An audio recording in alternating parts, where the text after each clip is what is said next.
Hi friends, ఈరోజు బతుకమ్మ పండుగ గురించి తెలుసుకుందాం. తెలంగాణ రాష్ట్రం ఏర్పడిన తర్వాత బతుకమ్మను రాష్ట్ర పండుగగా నిర్వహించారు. బతుకమ్మను ప్రతి సంవత్సరం సెప్టెంబర్ లేదా అక్టోబర్ నెలలో జరుపుకుంటారు. బతుకమ్మ పండుగను 9 రోజుల పాటు జరుపుకుంటారు. ఈ పండుగ దసరాకి 2 రోజుల ముందు వస్తుంది.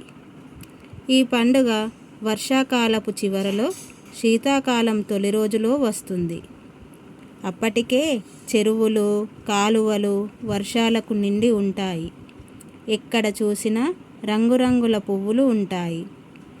బతుకమ్మను తంగేడు పూలు, గునుగు పూలు ఎక్కువగా వాడుతారు.